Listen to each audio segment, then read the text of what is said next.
होता है, बंदा ऑफिस से परेशान होकर घर आ रहा है या वाइफ ऑफिस से परेशान होकर घर आ रही है या दोनों अपने अपने वर्क स्टेशन से परेशान होकर घर आ रहे हैं, अलग ही टेंशन है और दोनों एक दूसरे के साथ टाइम स्पेंड कर रहे हैं। स्ट्रेस में एक दूसरे के साथ ज्यादा टाइम स्पेंड कर रहे हैं। थोड़े दिन फेक करोगे, धीरे धीरे वो स्ट्रेस सरफेस पे आने लगता है और जब वो ब्लास्ट होता है तो आप वो दोनों इंसान एक दूसरे के एंकर बन जाते हैं, ट्रिगर बन जाते हैं bad emotions.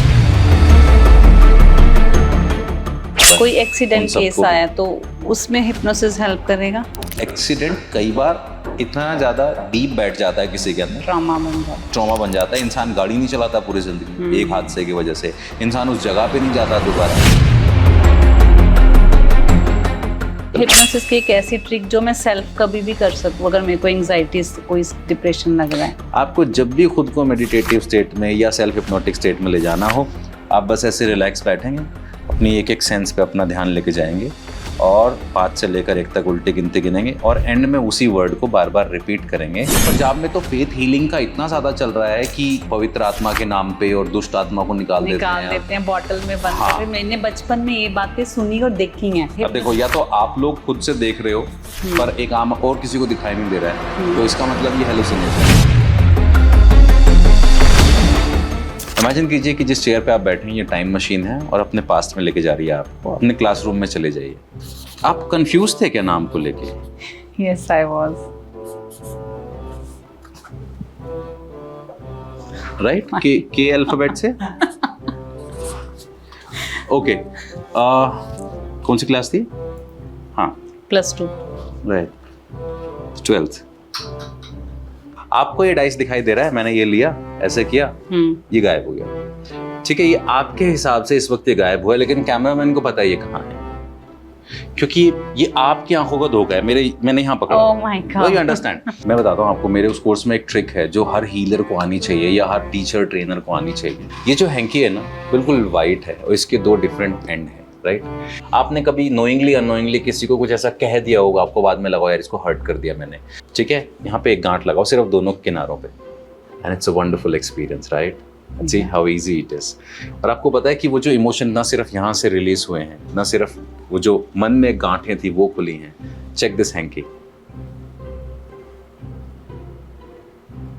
Oh my God.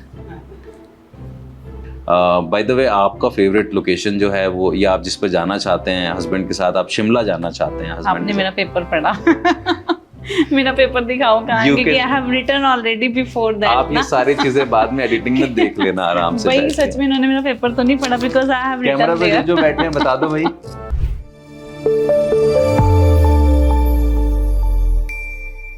क्या आपके साथ कभी ऐसा हुआ है कि किसी ने आपकी आंखों में देखा हो, आपके दिमाग के गहरे विचारों को पढ़ लिया, या फिर हाथ लगाकर आपको बहुत लंबी नींद के लिए सुना दिया?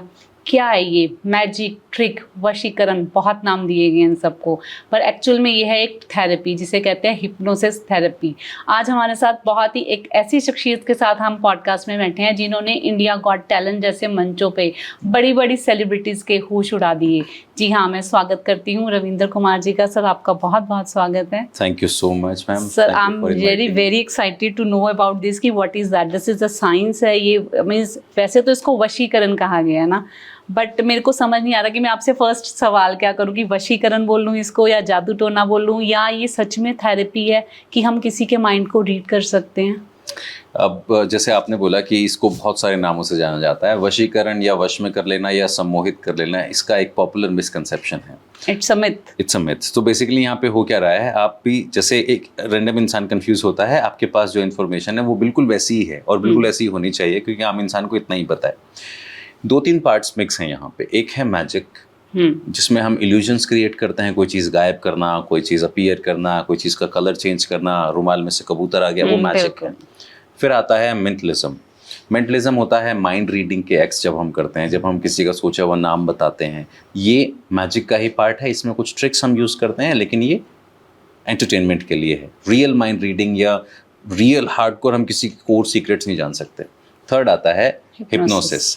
हिप्नोसिस जो है वो इन दोनों से बिल्कुल अलग है। हिप्नोसिस का कोई वशीकरण से लेना देना नहीं है, क्योंकि अगर हिप्नोटाइज करके किसी को वश में किया जा सकता तो फिर हर बड़ी पोस्ट पे हिप्नोटिस्ट बैठे होते, फिर जुडिशरी में हिप्नोटिस्ट होते, क्राइम को कम करना रोक बहुत रहे इजी होते, देश के सैनिकों को हिप्नोसिस सिखाया जा रहा होता, देश के सीक्रेट एजेंसियां हिप्नोटिस्ट को हायर कर रही होती। बिल्कुल, तो हिप्नोसिस ऐसा नहीं है जैसा आमतौर पे, ये ना हमें फिल्मों ने परसेप्शन दिया, ये मिसकंसेप्शन है। इसके अलावा और भी कुछ मिसकंसेप्शन है, जैसे एक मिसकंसेप्शन है कि हिप्नोटाइज करने के बाद इंसान से कुछ भी कराओ, उसके बाद उसको कुछ याद नहीं रहेगा। एक्चुअल में हमने बहुत सीन बचपन में भी देखे हैं कि एक पेंडुलम घुमाया यस, और वो अक्सर सुनने में आता है कि वो मेरी गोल्ड की चेन ले गया। हाँ, इस तरह की हाँ, इंसिडेंट्स होते हैं। तो हाँ, ये हिप्नोसिस का पार्ट है। ये जो आपने दो बातें बोली, पेंडुलम घुमाया, वो होता है हिप्नोटाइज करने का एक प्रोसेस। जैसे हाँ, हम मेडिटेशन करते हैं, उसकी बहुत सारी विधियां हो सकती हैं। एक मेडिटेशन का पर्पस क्या है? एक सही अवस्था में जाना जहाँ पे आप ऑलमोस्ट निर्विचार हो जाओ या बहुत ज़्यादा शांत हो जाओ, विचारों को जहाँ शून्य करना। विचार शून्य हो जाएं। अलग अलग पर्पस है सबके, जो भी धारणा लेके आप ध्यान कर रहे हो। ऐसे ही हिप्नोटाइज का मतलब भी यही होता है। हिप्नोटिस्ट क्या करता है? आपको एक सही अवस्था में ले जाता है।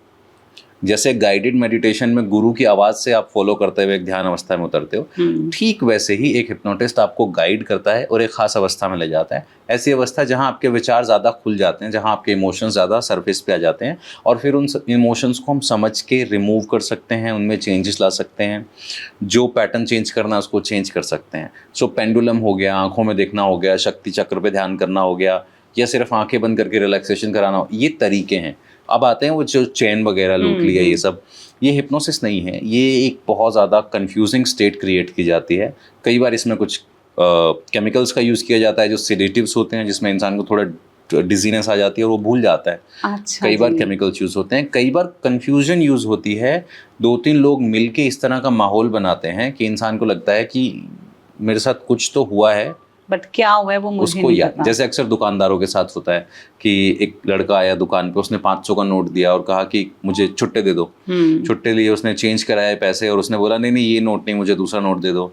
दूसरा नोट दिया है तो उसने आगे से जाके फिर गले पे हाथ मारना चालू कर दिया, ये वाला नोट नहीं, ये आप एक काम करो, मेरे को मेरा 500 का नोट वापस दे दो, मेरे 500 का नोट का नंबर 548 था। Now the shopkeeper is completely confuse. इतने में एक आदमी और अंदर आता है। जब वो अंदर आता है तो वो अपनी एक और कहानी बताता है, भाई साहब तौलिया मिलेगा क्या, ये मिलेगा। Now these 2 people are confusing him, and ये बंदा भूल चुका है कि इसने 500 दिए के लिए, कि 400 वापस दिए के लिए, या वो उसके काउंटर में से पैसे निकाल गया। So after some times, after 5 minutes 10 minutes, जब एकदम से कॉन्शियसनेस हिट करती है तब समझ में आता है। एक्चुअली होता क्या है, जब हम कंफ्यूज होते हैं ना, तो हमारा माइंड हमारे सर्वाइवल के लिए जो भी सेफ रास्ता दिखाई देता है उसको पकड़ता है। इमेजिन करो कि आप दिल्ली की एक बहुत ही भीड़ भरी मेट्रो में हो, और जैसे ही आप उसमें एंटर करते हो तो आप इतने प्रेशर में होते हो, आपको जिस तरफ भी भीड़ ले जाती है आप उस तरफ चलते जाते हो, और फिर एक सेफ कॉर्नर ढूंढते हो जहां आप खड़े हो जाते हो, हाथ पैर जैसे भी हैं वैसे हैं। उस वक्त आपके लिए सर्वाइवल सबसे ज़्यादा इंपॉर्टेंट है। तो बस कन्फ्यूजन हमारे सर्वाइवल मैकेनिज्म को एक्टिवेट करती है, और इंसान कन्फ्यूजन से बचने के लिए धीरे धीरे फॉलो करने लगता है उन इंस्ट्रक्शंस को जो कंफ्यूजिंग स्टेट में उसे दिए जा रहे हैं। ये टेक्निक कई बार लाई डिटेक्टर के लिए भी यूज होती है, कई बार अच्छे लॉयर्स भी यूज करते हैं, इन्वेस्टिगेशन ऑफिसर भी यूज, बैक उनको क्वेश्चंस करके माइंड को यस, कंपाउंडिंग ऑफ सजेशंस बोलते हैं इसको। एक के ऊपर एक सजेशन दिया जाता है और पिछला सजेशन तब तक वेरी स्ट्रांग हो जाता है, बैक टू बैक। क्योंकि माइंड को एक साथ अगर 10 चीजें डाल दी जाए, माइंड को जो शुरू की 2-3 याद रहती हैं, बाकी 6-7 नहीं, तो वो 2-3 ही उसकी प्राइमरी थॉट बन जाती हैं और वो ग्रो होती रहती हैं। इसको बोलते हैं कंपाउंडिंग ऑफ सजेशंस। तो ये सब अलग अलग चीजें हैं। इसमें से हिप्नोसिस सबसे पावरफुल है क्योंकि ये रियल टाइम में ट्रांसफॉर्मेशन ला सकता है। लाइक जैसे आप कोई आदत छोड़ना चाहते हो, आप उस पर काम कर सकते हो। आप कोई आदत डेवलप करना चाहते हो, उस पर काम कर सकते हो। आप अपने फियर, फोबियाज, वरीज, एंजाइटी, अगर मैं अपनी कोई बैड हैबिट छोड़ना चाह रही हूँ तो मुझे उसमें आपकी हेल्प चाहिए होगी, बीइंग अ हिप्नोसिस, कि मैं खुद भी वो अपने बिहाफ पे। दोनों चीज़ हो सकती हैं। एक हिप्नोटिस्ट आपको एक बार एक सेशन में ले जाएगा, एक खास स्टेट में ले जाएगा, और उसके बाद आपके अंदर जो भी ट्रांसफॉर्मेशन आपको चाहिए वो डिस्कशन के दौरान हम डिस्कस करते हैं कि क्या आपकी हैबिट है, किस पे काम कर सकते हैं, आपको क्या फील होता है।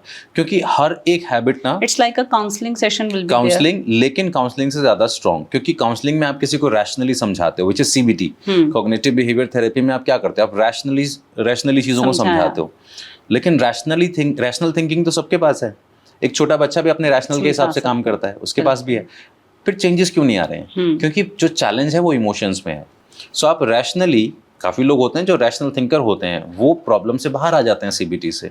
लेकिन कुछ काफ़ी लोग होते हैं जो नहीं रैशनली अपने आप को आर्ग्यू कर पाते, अपने इमोशन को पकड़ के रखते हैं, क्योंकि इमोशन की कोर आइडेंटिटी का पार्ट है। उनका EQ डिस्टर्ब होता है, EQ हाई होता है।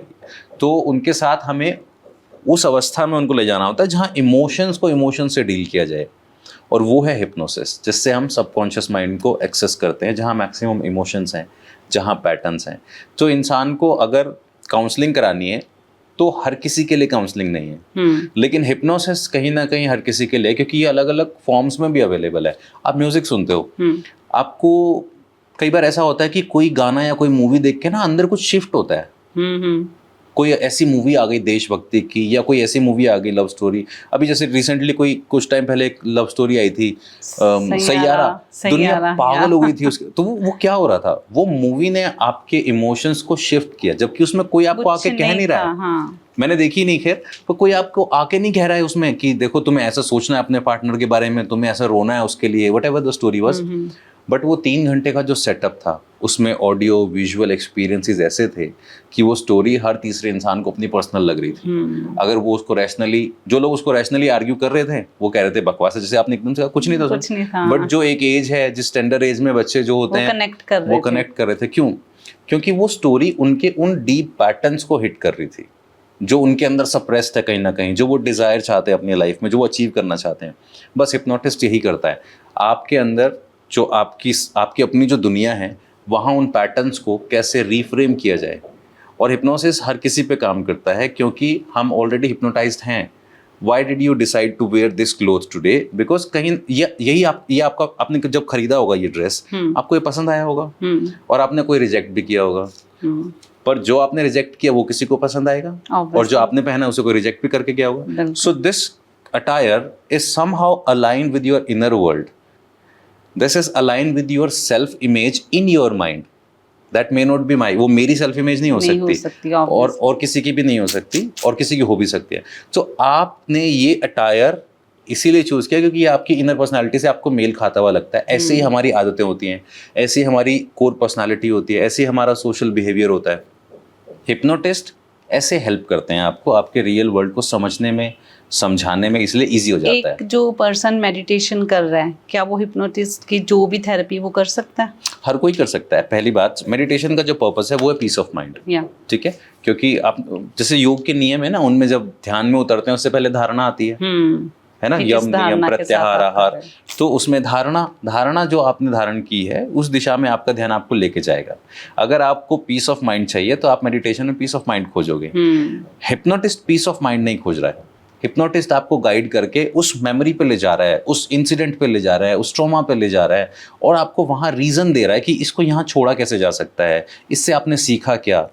तो कोई एक हस्बैंड वाइफ का बॉन्ड है, हाँ, बिल्कुल रिश्ता टूटने वाला है, हाँ, उसमें आप हिप्नोसिस थेरेपी में क्या करोगे? अगर दोनों लोग मिलके ये चाहते हैं कि उस रिश्ते को बचाना है तो डेफिनेटली उन दोनों पे काम किया जा सकता है। अब मैं आपको एक सिंपल एक्सरसाइज बता देता हूँ।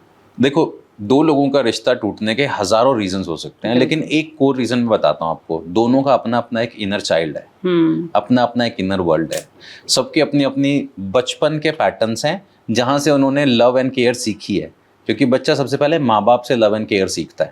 अब उसने वहाँ पे मैरिज की क्या डेफिनेशन देखी, अपने पेरेंट्स को किस तरह से लव एक्सचेंज करते हुए देखा, उन्होंने अपने पेरेंट्स से कैसा लव एक्सचेंज किया, इस बेसिस पे उनके पैटर्न बनते हैं। और जिसके चाइल्डहुड में जो कमी होती है या जो स्ट्रॉन्ग पैटर्न होते हैं, वो वैसी ही चीज़ें अपने पार्टनर में तलाशता है। बिल्कुल सही। एक बंदा या एक लड़की है जिसको बहुत अब्यूजिव चाइल्डहुड मिला है, वो अपने पार्टनर में ऐसा इंसान ढूंढेगी जो उसको अब्यूज ना करे, लेकिन डीप डाउन पता है क्या है, उसको उस अब्यूज की आदत होती है। कॉन्फ्लिक्ट वहाँ क्रिएट होता है जब उसको बहुत नाइस बंदा मिलता है और वो उसको पसंद नहीं आता, क्योंकि उसका चाइल्डहुड का जो पैटर्न है वो है स्ट्रेस से लव मिलना, बहुत ज्यादा जद्दोजहद के बाद लव मिलना, और वो बड़ा इजीली लव मिल रहा है। तो वहां से क्या होता है, मोनोटनी पैदा हो जाती है, टर्न ऑफ हो जाता है, इमोशंस ऑफ हो जाते हैं। तो हम सब ये कर रहे हैं बेसिकली। सो पहली चीज, अगर वो 2 लोग अपने आप को सेव करना चाहते हैं तो दोनों को अपने अपने इनर चाइल्ड को हील करना पड़ेगा। इसका सबसे आसान तरीका बता देता हूँ। आप बहुत सारी प्रेयर, बहुत सारी एक्सरसाइज कर सकते हो, लेकिन सबसे आसान है आप बैठो अपने प्रेजेंट सेल्फ के साथ। इनर चाइल्ड को डील करने के लिए अब आपके पास एक इनर अडल्ट है जिसके पास अपनी अंडरस्टैंडिंग है। So just sit with your self 5 minutes every day, close your eyes, वो टाइम सिर्फ अपने लिए निकालो और अपने आप को कहो, I am with you, I am a grown up now, I can handle, मैं अब तुम्हारे साथ हूँ, अब मैं वो चीज़ें नहीं, मैं तुम्हें संभाल सकता हूँ। अपने इनर क्रिटिक को शांत करना सीखो। 5 मिनट रोज खुद से बातें करें। दोनों 5 मिनट बैठ के अपने अपने ट्रॉमास को रिलीज करें ऑनेस्टी से, तो काम हो जाएगा। 1 थिंग। सेकंड, मेमोरीज को रिफ्रेम करना, इमोशंस को रिफ्रेम करना। कि हमने वहाँ बहुत इंजॉय किया था, लाइक दैट। हाँ, और इसका तरीका क्या है, आप अब दोनों आमने सामने, जब मेरे पास कभी होता है तो मैं दोनों को आमने सामने बिठाता हूँ और उनको आंखें बंद कराता हूँ और कहता हूँ कि दोनों कोई एक ऐसी मेमोरी याद करो एक दूसरे के साथ, दोनों अलग अलग भी कर सकते हैं, एक दूसरे के साथ, जहाँ पे तुमने सही में अपने पार्टनर को एंजॉय किया हो, उसकी बातों को, उसकी कंपनी को, उसके साथ वो लव एंड बॉन्ड फील किया हो। और फिर उस इमोशन को इंटेंसीफाई करो, 1 से लेकर 10 की काउंटिंग पे उस इमोशन को और ज़्यादा बढ़ा दो। और जब इमोशन पीक पे पहुंच जाए तो आंखें खोलो और एक दूसरे की तरफ देखो। ये हो रही है एक स्माइल के साथ ही Yes, आप ये हो रही है एंकरिंग। अब आप और आपका पार्टनर गुड मेमोरीज को फील करते हुए एक दूसरे को देख रहे हो, तो अब आप दोनों एक दूसरे को विजुअली गुड मेमोरीज रिप्रेजेंट करने का ट्रिगर बन गए। ऐसे ही वो सारी बातें अपने मन में लाओ जो आपके पार्टनर ने कही, उसकी आवाज़ में सुनो और आंखें खोलो और एक दूसरे का नाम लो, और वो बातें आपके मन में हैं और वो इमोशन पीक पे हैं और आपने अपने पार्टनर से अपना नाम सुना, वो ट्रिगर हो गया, एंकर हो गया। ऐसे ही फिर काइनेस्थेटिक एक्सपीरियंस, कि वो मेमोरीज याद करो जो एक दूसरे के साथ टच में फील होती हैं, उसकी प्रेजेंस में फील होती हैं, बॉडीली जो फील होती हैं, and now hold each other's hand.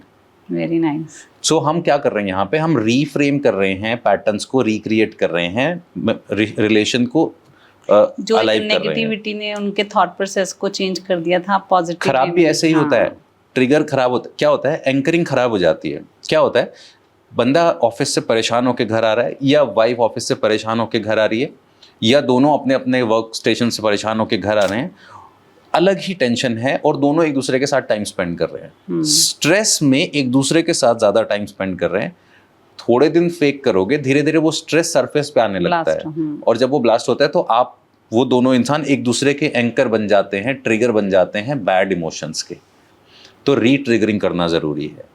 इसीलिए पुराने ज़माने में इस तरह की परंपराएं होती थी कि शादी का जो 1 साल होता है उसमें बहुत ज़्यादा पार्टनर अपने घर जाता है, जो फीमेल पार्टनर ज़्यादा हर त्योहार घर पे मनाना, मायके में मनाना। क्यों? बिकॉज उनको पता था कि डिस्टेंस बहुत ज़्यादा अटैचमेंट क्रिएट करता है। मैं आपको बताऊँ एक कमाल की बात, you don't miss your partner, you don't love your partner, you miss how they make you feel in their presence.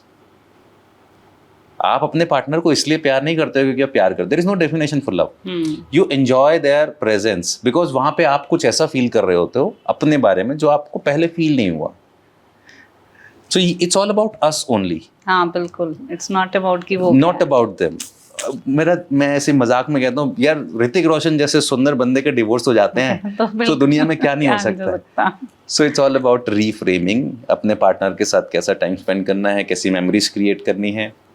थोड़ा डिस्टेंस भी ज़रूरी है, थोड़ा पर्सनल अपना स्पेस भी ज़रूरी है। सो ये पुश पुल लगातार बना रहेगा तो रिलेशन अच्छा रहेगा। डिस्टेंस क्यों ज़रूरी है, आप कह रहे हो कि ज़रूरी है? We miss their presence, and जब हम मिस करते हैं हमें क्रेविंग होती है। जब हमें क्रेविंग होती है तो हम उनकी प्रेजेंस को जैसे ही पाते हैं हमारा डोपामिन रिलीज होता है और हम उनसे कनेक्ट होते हैं। तो आप कह रहे हो कि अगर आपने गुड रिलेशनशिप में रहना है तो कुछ डिस्टेंस मेंटेन रखना बहुत ज़्यादा ज़रूरी है। आपको एक सही तो स्टेबल वही डिस्टेंस डिस्टेंस समटाइम एक कॉन्फ्लिक्ट्स क्यों ला देता है रिलेशनशिप? वो इसलिए लाता है कि आप डिस्टेंस को इसीलिए क्रिएट करके गए हो कि यार थोड़े दिन दूर रहना है। अगर इस इंटेंशन से गए हो then it's a different thing. अगर आप किसी बिजनेस डील के लिए गए हो, काम के लिए गए हो, एवरीथिंग इज सेटल, तब गए हो, तब अलग है। अब आते हैं बात डिस्टेंस में। क्या एक हेल्दी कपल हफ्ते में 1 दिन प्रैक्टिस करे बस। क्या है वो प्रैक्टिस? Complete detachment. कि you go to your office, I'm going to my friend's house, we have no phone, we are not allowed to contact each other. सुबह से लेके शाम 6 बजे मिलेंगे दोबारा, we'll meet at so and so coffee shop. But it's not easy. Not easy, but शादी टूटने से बचाने से तो अच्छा ही है। तो बेटर है। हाँ, बाकी तो एवरीथिंग इज, मैं शायद ये बातें इसलिए बोल पा रहा हूँ because I myself been very lucky to have a good partner, शायद, या फिर मैंने थ्रू आउट लाइफ में जितने एक्सपीरियंसेस देखे हैं पर समटाइम पार्टनर्स को मींस बीइंग अ वाइफ मेरे को बहुत अच्छा लगता है कि मेरे हस्बैंड मुझे कॉल करके पूछें कि आप कहाँ हो, क्या कर रहे हो, या कितने टाइम में आएंगे। तो ये इस डिफरेंस को दूर करेगा कि पास लाएगा, या मेरे को कौन सी ऐसी ट्रिक यूज करनी चाहिए? अच्छा देखो, जैसे अभी आपने मेरे को ये बात बताई, इसका ठीक उल्टा भी होता है। कुछ लोग ऐसे बोलते हैं कि यार मैं अभी सुबह घर से बता के निकला था कि हाँ, मैं जा रहा हूँ, और फिर 2 घंटे में फोन करके वो खाना खाया क्या चल ना। सी हम सबके ना इनर चाइल्ड का ही गेम है सारा। आपको कई बार एज अ पार्टनर आपने जैसे बताया आपको अच्छा लगता है, अच्छा एग्जैक्टली व्हाट, कि मेरी care, yes, about me only ना। Yes, I am feeling, we feel validated and we feel there is somebody who thinks about, हमें लगता है कोई है जो हमारी परवाह कर रहा है, जो हमारे लिए है, ठीक है। अभी कोई ऐसा इंसान की कल्पना करो जिसका चाइल्डहुड बिल्कुल ऐसे बीता हो कि घर से बाहर निकलते ही पिताजी ने कहा कहाँ जा रहा है, क्यों जा रहा है, किस लिए जा रहा है। Now imagine that child to as a grown up, वो बड़ा हो गया, अब आप उससे पूछो कहाँ जा रहे हो, अरे बस ना यार हो गया ना, मैं मतलब आ रहा हूँ अभी, उसके पैटर्न ही वो हैं। तो ये भी सबकी स्टोरी नहीं हो सकती। चाइल्डहुड ट्रॉमा है वो बच्चे को लॉन्ग टाइम इफेक्ट देता है। हम पूरी जिंदगी अपने उस बच्चे के लिए ही जी रहे हैं जो हमारे अंदर है। अगर हमने उसको सही से समझा नहीं है तो हम पूरी लाइफ इमोशंस में फंस के जीते रहेंगे, पूरी लाइफ इमोशंस में फंस के जीते रहेंगे, क्योंकि उस वक्त जो चीज़ें हमें महसूस हुई हैं, हमने वेट किया कि एक दिन चीज़ें मेरे हाथ में आएंगी और मैं हैंडल करूंगा अपने हिसाब से, और जब चीज़ें हमारे हाथ में आती हैं तो तब तक वो पैटर्न इतना स्ट्रांग हो जाता है कि वो ट्रॉमा निकल आता है। मेरा दिल टूट गया है, तो हिप्नोसिस प्रोसेस से मैं उस ट्रॉमा से बाहर आ सकती हूँ? बिल्कुल आ सकते हो। जितने भी एंजाइटी के केसेस होते हैं, स्पेशली ब्रेकअप, मैं सबको एक ही एडवाइस करता हूँ। Number 1, don't speed up this process. इसको फास्ट पेस करने की कोशिश मत करो। आपको ब्रेकअप से गुजरने में जो टाइम लगना है वो लगना ही है। पहली चीज, प्रॉब्लम है हम उसको जल्दी से जल्दी बाहर निकलना चाहते हैं, ये एंजाइटी क्रिएट करती है। तो एंजाइटी से बचने का तरीका है don't fast pace anything, don't speed up the process. Second, you will have to grieve it out. आपको ये दुख में जीना ही है, इस दुख को प्रोसेस ही करना है, इसको सप्रेस नहीं करना है। एक्सेप्ट करना है मींस, यस। सप्रेस कर लोगे उसके 100 तरीके हैं। सब्सटेंस अब्यूज कर सकते हो, शराब पी ली, नशा कर लिया, नया पार्टनर बना लिया, इधर उधर चले गए, नाचने गाना शुरू कर दिया, वो सप्रेशन है। सबसे पहले डीपली मानो कि हाँ ये हो चुका है, वो चला गया है, हम दोनों अलग हो चुके हैं, अब यहाँ से मुझे अपनी लाइफ देखनी है। तो हिप्नोसिस थेरेपी तो मैं खुद भी कर सकती हूँ? बिल्कुल कर सकते हो, लेकिन जब, हाँ मैं तो यही कहता हूँ कि करनी चाहिए, यही तरीका है। अब जैसे मैं आपको समझा रहा हूँ ये बात, मेरे माइंड की गेम है, मैंने उसको एक्सेप्टेंस देनी है। अब जैसे मैं आपको समझा रहा हूँ ऐसे ही मैं बहुत लोगों को समझाता हूँ जिनका ब्रेकअप हुआ है। हाँ। मैं उनको ये बताता हूँ, फिर उनका काउंटर क्वेश्चन यही होता है कि भैया यार मैं कोशिश तो कर रहा हूँ पर हो नहीं रहा है, तो अब मैं क्या करूँगा, अब मैं उसको एक हिप्नोटिक स्टेट में ले जाऊँगा और मैं वो सजेशंस प्लांट करूँगा उसके माइंड में, वो सजेशंस बोलूँगा, वो एडवाइस, वो ज्ञान उसको दूंगा जो उसके डीप इमोशंस को कनेक्ट करेगा, जो उसके डीप इमोशंस में स्टोर होगा। अब जब वो नॉर्मल डे में जाएगा तो जहाँ उसको 10 दिन बाद ये ट्रांसफॉर्मेशन आनी थी वहाँ उसको 3 दिन बाद आएगी, बिकॉज हमने अंदर जाके अंदर के टेप रिकॉर्डर को रीराइट कर दिया।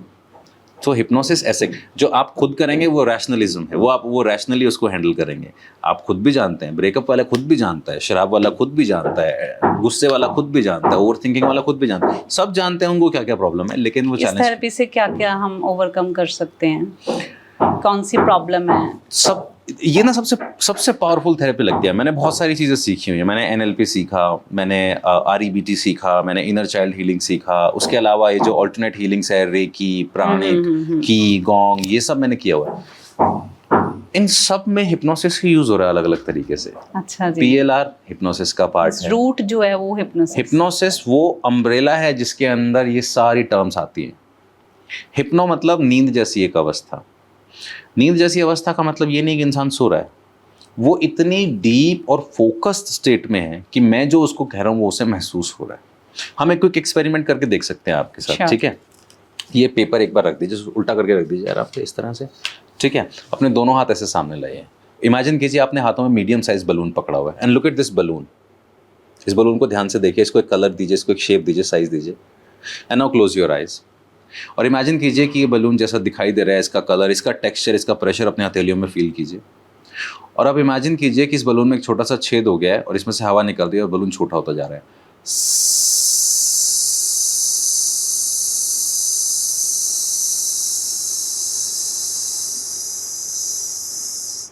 That's it. Open your eyes. अपने हाथ देखिए। And now I have 2 questions for you. पहला, क्या सच में बलून था? नहीं था। दूसरा, क्या मैंने बोला था आपके हाथ नजदीक आएंगे? नहीं बोला था, राइट। हमने कुछ सेकंड में इमेजिनेशन, यस, हमने कुछ सेकंड में अंदर की दुनिया में एक इमेजिनरी बलून बनाया और उसने हमारे हाथों को यहाँ से यहाँ ला दिया। ऐसे ही ये जितने भी पैटर्न्स हैं, जितने भी फियर हैं, फोबिया है, एंजाइटी है, ट्रिगर्स हैं, ये सब बलून्स हैं। जिन बलून्स की हवा टाइम पे निकलती रहती है वो हमें अफेक्ट करना बंद कर देते हैं, जिसको हम बोलते हैं time is healing, time heals everything. जिन बलून्स की हवा और बढ़ती रहती है वो हमारे लिए और डिफ़िकल्ट हो जाते हैं, जिसको हम बोलते हैं हमारे पैटर्न्स या हमारी बैड हैबिट्स या हमारी लॉन्ग टर्म एक्वायर्ड पर्सनालिटी में जो पार्ट आ गए हैं, और जिन बलून्स की हवा हम नहीं निकाल पाते, वहाँ हम कॉन्शियसली जब उसको निकालते हैं तो वो हीलिंग बन जाती है। एक वो मूवी थी सिमरन काजल की, जिसमें वो शाहरुख बोलता है पलट पलट, है ना, तो वो पलट जाती है। तो वो एक the process of hypnosis. That's not process of hypnosis, हालांकि वो एक फनी चीज है, but it's part of telepathy. They call it telepathy. Telepathy is basically इंसान से या बाकी चीज़ों से जब एनर्जी लेवल पे कम्युनिकेट करता है, एनर्जी लेवल पे कनेक्ट करता है। अच्छा, that's the reason. Some time होता है कि मेरे को किसी की याद आ रही है और अचानक उसका मैसेज या फोन आ जाता है। Like you being a mother, you know so many things about your children. अगर वो आपके पास नहीं भी होंगे तो भी आपको सडनली ऐसा लगेगा कि पता नहीं उसने खाना खाया कि नहीं खाया। So you start feeling something in your gut. Why? Because your children are extension of your energy. वो आपकी बॉडी का ही एक्सटेंशन है जो आपके साथ बस कनेक्ट नहीं है, लेकिन your DNA is there, your cell is there, your tissues are there. तो आप भले ही वो आपसे दूर है लेकिन आप दोनों कनेक्टेड हो। So this is very easy way to understand telepathy. That is different from hypnosis. Yes. अब ऐसे ही जब मैं अपने आप को एक सही अवस्था में ले जाऊं और अपने आप को किसी हायर सेंस से या हायर एनर्जी से कनेक्ट करूं, तो मैं यूनिवर्स से कम्युनिकेट करना शुरू कर देता हूँ। इसको हम बोलते हैं सेल्फ हिप्नोसिस के थ्रू मैनिफेस्ट करना। इसको हम बोलते हैं law of attraction, manifestation.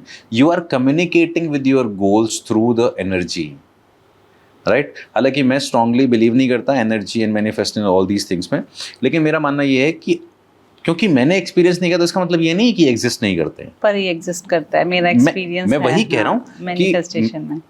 Manifestation पूरी बायोलॉजी है, उसमें कोई वो नहीं है, वूडू साइंस नहीं है। वो बॉडीली एक साइंस है। हम अपने थॉट्स का ही मैनिफेस्टेशन है। हम जैसे दिखते हैं, जैसा बोलते हैं, हम जैसा चलते हैं, वो हमारे थॉट्स का ही मैनिफेस्टेशन है। हमारी लाइफ में आसपास क्या है वो हमारे थॉट्स का ही मैनिफेस्टेशन है। क्यों आप और मैं ये पॉडकास्ट कर रहे हैं, ये आपके और मेरे थॉट्स का ही मैनिफेस्टेशन है कि आज हम यहाँ बैठे हैं। ये कैमरामैन ही इस पॉडकास्ट में क्यों है, ये यहाँ का इनका मैनिफेस्टेशन ही है। Whether they are looking for a job and we are looking for cameraman, कुछ भी, everything is manifested here only. फिर हम कम्युनिकेट करते हैं through our actions, through our emotions. जो हम एक्शन से कम्युनिकेट करते हैं उनके पीछे भी इमोशंस छिपे होते हैं। सो एवरीथिंग इज इमोशन, और इमोशन सबकॉन्शियस माइंड में है, और इमोशंस को एक्सेस करने के लिए, उनको हील करने के लिए सबकॉन्शियस माइंड में जाना होता है। That's hypnosis. हिप्नोसिस इज वो है जो सबकॉन्शियस माइंड पे वर्क करता है। सबसे पावरफुल थेरेपी लगता है मुझे। इससे आप stress, depression, anxiety, childhood traumas, past life, जिसको लोग पिछला जन्म बोलते हैं, मैं उसके बजाय उसको प्रेजेंट पास्ट लाइफ बोलता हूँ, कि आप बचपन के जो पास्ट में हो गया, या जो 2 दिन पहले हुआ या 20 साल पहले हुआ, कोई एक्सीडेंट केस आया तो उसमें हिप्नोसिस हेल्प करेगा। अगर कोई फिजिकल एक्सीडेंट केस है तो यहाँ पे एक चीज़ होती है कि हम थ्रू हिप्नोसिस उसको उस ट्रॉमा से, जिसको हम PTSD बोलते हैं, क्योंकि कोई भी इंसिडेंट होता है उसके बाद ट्रॉमेटिक स्ट्रेस डिसऑर्डर हो जाता है, तो हम वहाँ से डिसोसिएट कर सकते हैं उसको, ऐसी चीज़ों से बाहर निकालने में। क्योंकि वो एक्सीडेंट कई बार इतना ज़्यादा डीप बैठ जाता है किसी के अंदर, ट्रॉमा बन जाता है। इंसान गाड़ी नहीं चलाता पूरी जिंदगी एक हादसे की वजह से, इंसान उस जगह पे नहीं जाता दोबारा। किसी को बचपन में अगर करंट लग गया तो वो बिजली के इक्विपमेंट से डरने लगता है। तो ऐसे इंसिडेंट्स और ऐसे एक्सीडेंट्स में हिप्नोथेरेपी पोस्ट जो PTSD केसेस हैं उनमें हेल्प करती है बहुत ज़्यादा। अगर एक्यूट ट्रॉमा है, बॉडी में कोई ट्रॉमा है, तो चोट लगी है या ऐसा कुछ है, हम पेन मैनेजमेंट में हेल्प कर सकते हैं। पेन मैनेजमेंट में जैसे कैंसर पेशेंट्स जो होते हैं, जब वो कीमो लेते हैं तो they go through very painful process. तो पेन मैनेजमेंट में हिप्नोथेरेपी कैन बी हेल्पफुल। और अगर कोई सही सब्जेक्ट है, यानी कि जो रिसीव कर रहा है हिप्नोसिस को, या डीप अवस्था में जिसका माइंड ऑलरेडी जा चुका है या चला जाता है, उसको हम हिप्नोटिक एनेस्थीसिया भी दे सकते हैं। एक बहुत ही वंडरफुल एक्सपीरियंस है ये। अच्छा जी, वो कैसे? You can anaesthesia is like जो बेहोश कर दे, है ना? वो बॉडी पार्ट को नम करके वहाँ एग्जैक्ट सर्जरी भी कंडक्ट की जा सकती है हिप्नोथेरेपी के जरिए। क्योंकि वो आपका कभी ऐसा एक्सपीरियंस हुआ है? हम अपनी वर्कशॉप में कराते हैं ये एक्सपीरियंस। जैसे वॉकिंग ऑन फायर हो गया, या हाथ में से नीडल आर पार करना हो गया, या पिंच करना हो गया, या लाइटर से बर्न करना हो गया, वो पार्ट नम हो जाता है। बट ये सबके साथ एक्सपीरियंस नहीं हो सकता, क्योंकि हर कोई उतना डीपली एक्सेप्ट नहीं करता इन सजेशंस को। जो डीपली करेगा एक्सेप्ट उन्हीं के साथ, जिनको डीप मेडिटेशन का पता होता है, या जो गहरी अवस्था में जा चुके होते हैं, जो जा सकते हैं, जिनका माइंड बॉडी कनेक्शन अच्छा है। जैसे मैंने अभी आपको एक्सपेरिमेंट कराया, आपका माइंड बॉडी कनेक्शन अच्छा है तभी आप उसको फील कर पाए ना। अगर किसी को ये इमेजिन ही ना हो पाए कि हाथों में बलून है, या ऐसा कुछ एक्सपीरियंस, तो वो रिएक्शन तो उसके साथ वो रिएक्शन ही नहीं आएगा। तो hypnosis is not for everyone but for everyone in a way. किसी को कम रिजल्ट आएंगे, किसी को बहुत ज़्यादा अच्छे रिजल्ट आएंगे, किसी को 2 सेशन में आएंगे रिजल्ट, किसी को 5 में आएंगे, लेकिन आपकी वीडियोस में देखा कि आपने आई कांटेक्ट किया और वो पर्सन बेहोश, ये क्या प्रोसेस है? ये भी हिप्नोसिस का ही पार्ट है। इसमें हम कम्युनिकेशन कम करते हैं, लेकिन हम बॉडी लैंग्वेज से कम्युनिकेशन करते हैं। For example, if I ask you to look here, can I have your hand for a moment, just look here.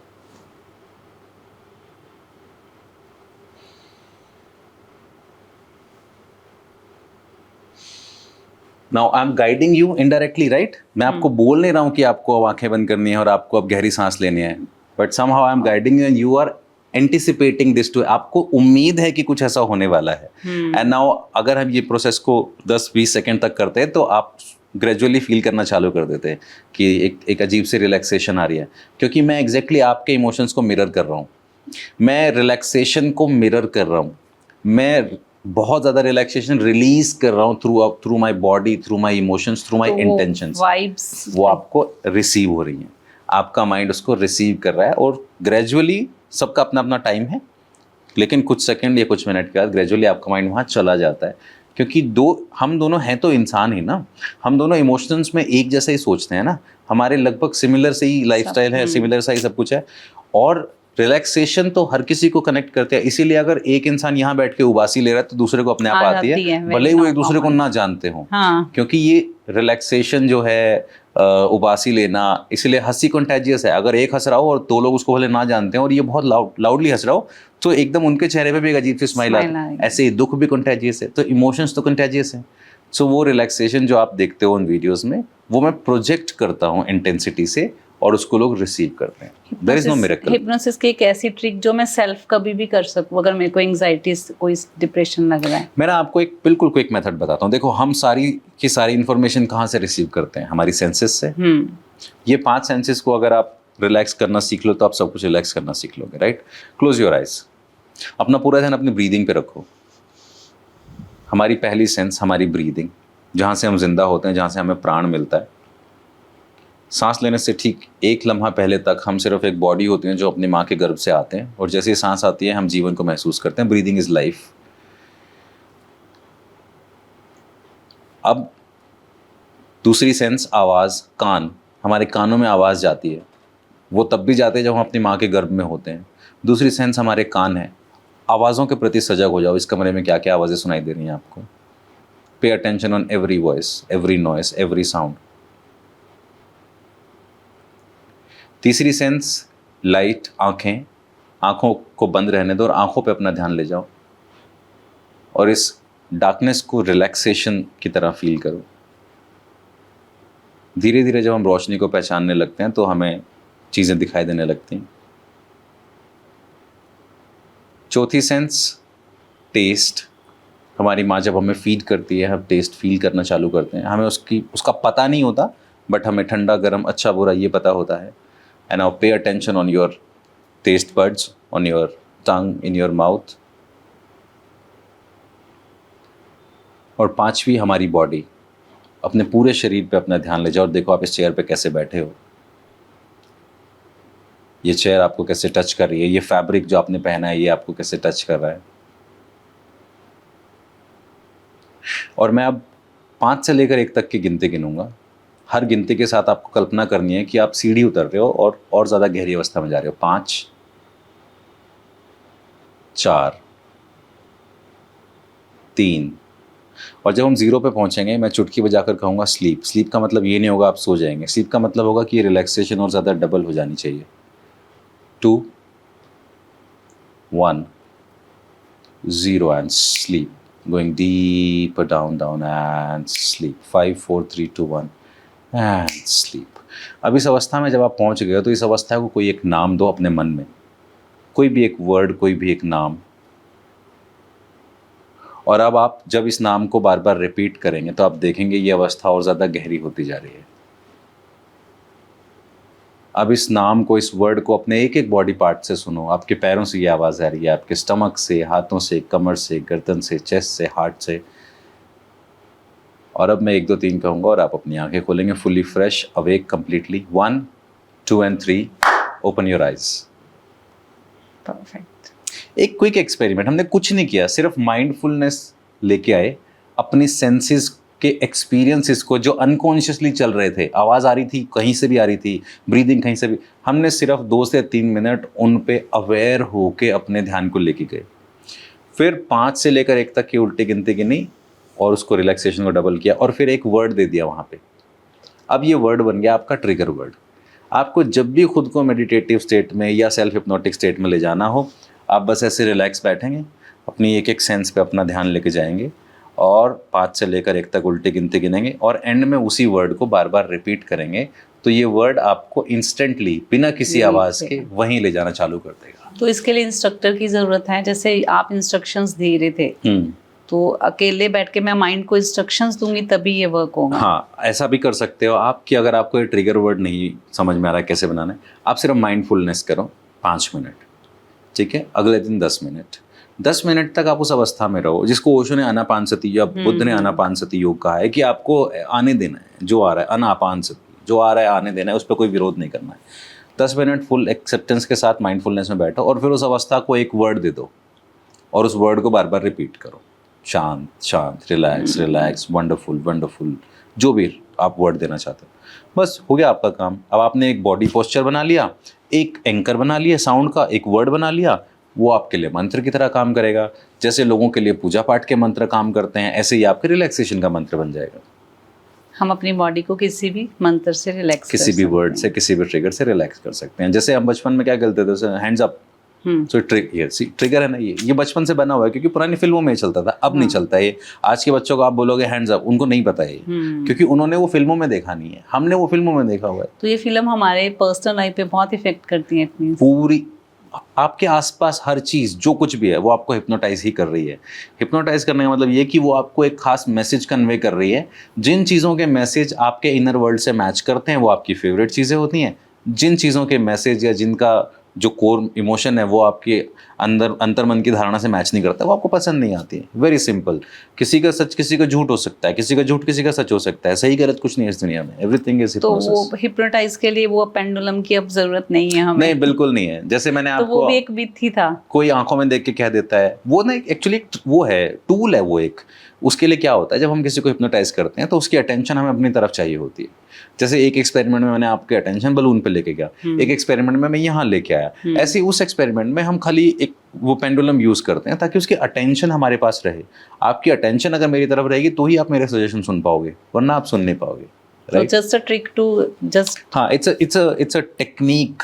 वो खाली एक स्टार्टिंग पॉइंट है, दैट्स इट। उसके बाद और क्या क्या प्रोसेसिंग आगे फिर हम गाइड करते हैं रिलैक्सेशन को। जैसे मैंने अभी आपको ब्रीदिंग से शुरू कराया था, ऐसे ही मैं आपको यहाँ भी करा सकता हूँ। जस्ट लुक हियर, हाथ पे एक स्पॉट चूज कीजिए, उस स्पॉट की तरफ देखते रहिए और इमेजिन कीजिए मेरा ये जो हाथ है ये एक स्क्रीन है और इस स्क्रीन पे एक जर्नी स्टार्ट हो रही है एक स्पाइरल की, और वो स्पाइरल आपको पास्ट में लेके जा रहा है। And now go back in your past, and जब आपको लगे कि आपकी आंखें थोड़ी भारी फील कर रही हैं, आप बंद कर सकते हैं, इट्स ओके। इमेजिन कीजिए कि जिस चेयर पे आप बैठे हैं ये टाइम मशीन है और अपने पास्ट में लेके जा रही है आपको। अपने क्लासरूम में चले जाइए, क्लासरूम में जाइए और वहाँ पे आपकी एक फ्रेंड है और उस फ्रेंड का नाम अपने मन में रिपीट कीजिए और उस फ्रेंड के साथ मिलके आप कुछ ड्रॉ कर रही हैं।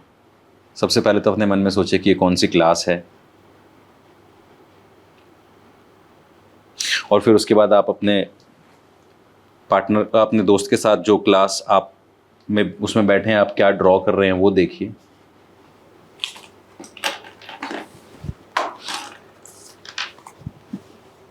ऑलराइट, और अब वो जो इन्फॉर्मेशन आपने वहाँ से ली है, इमेजिन कीजिए कि वो आप मुझे बता रहे हैं। Open your eyes, right. तो अभी मैंने आपको खाली हाथ से यूज़ किया, पेंडुलम की जगह ये यूज़ किया और फिर आपको बोला जब आप रिलैक्स होंगे तो वहाँ चले जाइए। अब आप एक पास्ट में एक इंसिडेंट में चले गए। अभी वो इंसिडेंट क्विकली आ गया क्योंकि माइंड ऑलरेडी गाइडेड स्टेट में था और आप पहले भी 2 बार लाइट ट्रांस एक्सपीरियंस कर चुके हो इस पॉडकास्ट में, एक बार बलून वाली, एक बार ब्रीदिंग वाली। तो अब और फास्ट और क्विकली माइंड उस अवस्था में जा रहा है। अच्छा, एक बात बताइए कि ऐसा कुछ वहाँ पे है क्या? माय गॉड, ऐसा कुछ था? यस। ओके, इसमें और भी कुछ एलिमेंट थे? We are drawing this picture on the wall. ऐसा ऐसा कुछ element, Yeah. Something like that. Okay, now look at me. वो जो भी आपकी फ्रेंड है, जो भी उसका नाम है, वो नाम एक बार अपने माइंड में रिपीट कीजिए.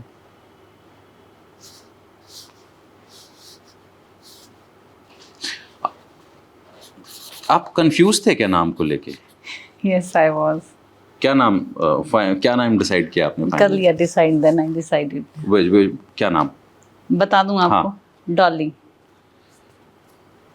आई थिंक कुछ कुछ नामों में आई फेल्ट कि देयर वाज कुछ और नाम भी था इनिशियली, वो इस अल्फाबेट से स्टार्ट होता था,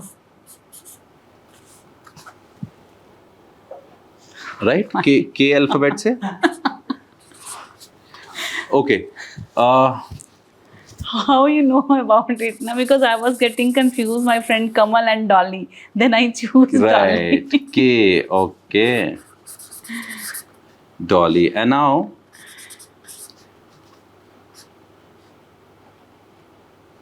एग्जैक्टली कौन सी क्लास थी? डोंट टेल मी.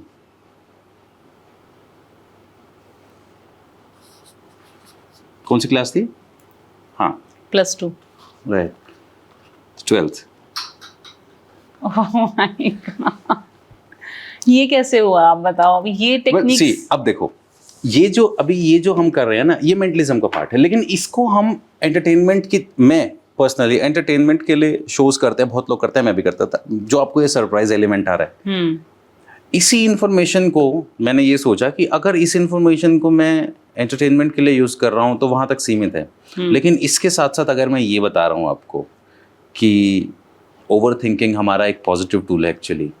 आपको लगता है कि ये एक ऐसी हैबिट है जिस पे आपको काम करना है, पर ओवर थिंकिंग नेगेटिव हैबिट नहीं है. आपने कहाँ से पढ़ा? मैंने कहाँ से पढ़ा? ओवर थिंकिंग हम सिर्फ एनालिसिस, हमारा माइंड हाइपर एनालिसिस करता है बस चीज़ों को. ओवर थिंकिंग हमारा स्किल है. तो ये आपको हैरानी के साथ साथ एक बिलीफ भी पैदा करती है. जब मैं ये इन्फॉर्मेशन देता हूँ तो मैं आपको हील करूंगा, ये फेथ भी आपके अंदर डेवलप हो जाता है. Obviously, so I am using these techniques with hypnotherapy ताकि हम स्ट्रॉन्ग थेरेप्यूटिक सेशन क्रिएट कर सकें. तो हिप्नोथेरेपी को सबसे पीक पे ले जाया जा सकता है जब आप इसके साथ कुछ प्लेसिबो इफेक्ट वाली ट्रिक्स ऐड कर देते हो. सारा गेम ये है. तो वो पेंडुलम जो है ना, वो एक फियर या एक कंफ्यूजन क्रिएट करता है जिससे इंसान को लगता है कुछ तो हो रहा है, और वो अपने आप एक सजेस्टिव स्टेट में चला जाता है. अपने आप नहीं, मतलब कुछ सजेशन देने पड़ते हैं, पर वो सजेस्टिव स्टेट में जाता है. और ये सारा का सारा गेम सब कुछ साइड में रख दो. अब बात करो किसी ऐसे गुरु जी की, या किसी ऐसे पास्टर की, या किसी ऐसे हीलर की जो कुछ भी नहीं जानते, लेकिन उनके पास भी लोग ठीक हो जाते हैं. हाँ, बहुत बाबास देखे हैं हमने. बहुत सारे बाबा. पंजाब में तो फेथ हीलिंग का इतना ज़्यादा चल रहा है कि तुरंत वो पवित्र आत्मा के नाम पे और दुष्ट आत्मा को निकाल देते हैं बॉटल में बंद हाँ. करके. मैंने बचपन में ये बातें सुनी और देखी हैं. राइट. ये प्योर हिप्नोसिस है. उनको भी नहीं पता कि वो हिप्नोसिस कर रहे हैं. पर वो शो तो होता है ना कि बल्कि की मेरी एक कजन थी, उसको ये प्रॉब्लम थी कि उसको अगर वो कोई गलत जगह से चली जाए तो उसके अंदर सुनने में आता था कुछ आ गया उसके अंदर. तो फिर वो बाबा जी आते थे, बॉटल लाते थे, तो बोलते थे भी अब इस बॉटल में है, और we feel that we just see something there ना. तो वो फिर अब देखो, या तो आप लोग खुद से देख रहे हो पर एक आम और किसी को दिखाई नहीं दे रहा है, तो इसका मतलब ये हेलुसिनेशन है. स्किज़ोफ्रेनिया यही होता है. स्किज़ोफ्रेनिया में क्या होता है कि किसी इंसान को अगर कोई चीज़ दिखाई दे रही है जो आम आदमी को नहीं दिखाई दे रही है, रियलिटी डिस्टोर्ट हो गई है. उसकी जो इंफॉर्मेशन प्रोसेस करने की जो सेंसेस हैं, जो रिसीव कर रही हैं, वो कुछ और ही प्रोसेसिंग कर रही हैं. तो वो डिस्टॉर्शन क्रिएट हो गया, इल्यूजन डिल्यूजन क्रिएट हो गया, तो उसको हम बोलते हैं स्किज़ोफ्रेनिया. लेकिन उसके लिए वो जो भूत प्रेत, पेड़ या मकड़ी या सांप जो भी उसको दिखाई दे रहा है, वो उतना ही रियल है जितना हमारे लिए उसका ना होना रियल है. दोनों की रियलिटी रियल वर्ल्ड में एग्जिस्ट नहीं करती, या करती है मैटर नहीं करती. दोनों के अंदर रियलिटी एग्जिस्ट कर रही है. तो वो जो बोतल में जो जिन दिखाई दे रहा है, वो उस पेशेंट को इसलिए दिखाई दे रहा है क्योंकि उसको तो ऑलरेडी लगता है कि उसके अंदर ये जिन था, जबकि मुझे और आपको नहीं दिखाई दे रहा. नॉर्मल कैसे हो जाती थी? एक स्ट्रॉन्ग हीलिंग प्रोसेस क्रिएट हो गया ना, क्योंकि हम लोग मानते हैं कि ये जो शक्तियां हैं ये बुरी शक्तियां हैं, और इनको भगवान या आस्था ठीक करती है, या ईश्वर के जो बंदे होते हैं वो ठीक करते हैं. तो जिसकी आस्था जिस प्रोसेस में होती है, उसको उस प्रोसेस से बहुत जल्दी रिलीफ मिलता है। इसको ना आयुर्वेद महर्षि चरक ने जब आयुर्वेद लिखा तो उसके अलग अलग अंग लिखे, उसमें से एक अंग है भूत विद्या। भूत विद्या आयुर्वेद के 8 मुख्य अंगों में से एक है। तो उसमें महर्षि चरक ने कहा है कि ये जो है ये मनोविकार हैं इस तरह के, और इन मनोविकारों को ठीक करने के जो तरीके हैं उनमें से उन्होंने कई तरीके बताए। उनमें से एक तरीका बताया उन्होंने देव आश्रित चिकित्सा। देवी देवताओं पे उनसे व्याप्त होकर उनसे जुड़ के आप चिकित्सा कर सकते हो पेशेंट की, क्योंकि हम लोग मानते हैं, हमारे कोर बिलीफ में है कि ऊपर एक शक्ति है जो हमें हर बुरी चीज से बचाती है। तो अगर ये बुरी चीज आ गई है जो किसी को समझ में नहीं आ रही है, तो अब हमें सिर्फ कोई देवता ईश्वरी शक्ति हमें बचा सकती है। ये जो मिडिल मैन होते हैं ये उस शक्ति को इस तरह से प्रेजेंट करते हैं कि वो लगता है शक्ति है, कोई भी जादूगर कर सकता है। अब जैसे मैं अगर आपकी तरफ देखूं और मैं आपकी तरफ देख के कहूं कि आप अपने पति से बहुत प्यार करते हैं, आप इनफैक्ट उनके साथ हर मोमेंट को आपको लगता है कि you want to relive that memory with these moments with him. By the way, आपका फेवरेट लोकेशन जो है वो, या आप जिस पर जाना चाहते हैं हस्बैंड के साथ, आप शिमला जाना चाहते हैं हस्बैंड आपने मेरा पेपर पढ़ा मेरा पेपर दिखाओ कहाँ, क्योंकि I have written already before that. आप ये सारी चीजें बाद में एडिटिंग में देख लेना आराम से। भाई सच में इन्होंने मेरा पेपर तो नहीं पढ़ा, because I have written. Camera पे जो बैठे हैं बता दो भाई। मैं तो हाथ ही नहीं लगाया उस तरफ। How can it possible, because already I have written on this paper. मैं तो अभी भी नहीं देख रहा हूँ उस पे, अगर कुछ और भी है तो। मेरा पॉइंट यही है कि ये कैसे पता चला? अब मैं इन चीज़ों को यूज़ करके और मैं आपको ये यकीन दिला दूं कि मेरे पास चमत्कारी शक्ति है। अब अगर आपको भविष्य में कभी भी ऐसा लगता है कि मेरे को कुछ पता करना है, मुझे कोई गाइडेंस चाहिए, you will come to me definitely. तो अब ये मेरी अपनी मॉरल वैल्यूज़ हैं, मेरी अपनी एथिकल वैल्यूज़ हैं कि मैं आपको मैं इसके बाद आपको एक्सप्लॉइट करता हूँ या आपको गाइड करता हूँ। तो मेरा यही क्वेश्चन है कि फिर तो इसके द्वारा इसका गलत यूज भी तो होता होगा। इसका डार्क साइड क्या है? वही तो डार्क साइड है कि लोग बाबा बन रहे हैं, लोगों को ठग रहे हैं, लोग फकीर बन रहे हैं, लोग पास्टर बन रहे हैं, लोगों को ठग रहे हैं, धड़ाधड़ लोग बलियां दे रहे हैं, लोग अपना घर परिवार बेच के गुरुजी के आश्रम बनवा रहे हैं। ये क्या हो रहा है? ये कैसे पॉसिबिलिटी है कि ऐसे हाथ उठाया और कोई पूड़ी हाथ में आ गई और पूड़ी से वो कहते हैं ना कि बेबी बॉय हो जाएगा, जाइए, ये क्या है? ये सब हिप्नोसिस है? देखो, मेरे पास एक केस आया था एक बार, हस्बैंड वाइफ थे। लेडी की प्रॉब्लम ये थी कि उनको ना बहुत ज़्यादा मिसकैरेज होते थे। डॉक्टर ने कहा कि स्ट्रेस है, your test are completely fine. So मेरे दोस्त थे डॉक्टर MD, उन्होंने मेरी तरफ रेकमेंड किया कि आप एक बार उनसे मिल लो। मैं मोस्टली रिकमेंडेशन पे केसेस लेता हूँ क्योंकि मुझे पता है कि हिप्नोथेरेपी कितना ही पावरफुल टूल हो, आप मेडिकल प्रैक्टिस को रिप्लेस नहीं कर सकते। मैं अपने सब देखने वालों को भी यही बोलता हूँ कि अगर आप मुझसे कुछ भी कंसल्ट करना चाहते हैं तो आपको, अगर आप मेडिसिन ले रहे हैं तो पहले वो आपको कंटिन्यू रखनी है, वो रिपोर्ट शेयर करनी है, उसके बाद विल डू एनीथिंग। तो मेरे पास वो केस आया, तो जब मैं उस लेडी से बात कर रहा था, दोनों प्रोफेसर हैं, हस्बैंड वाइफ, पढ़े लिखे, अच्छा खासा काम, सब कुछ।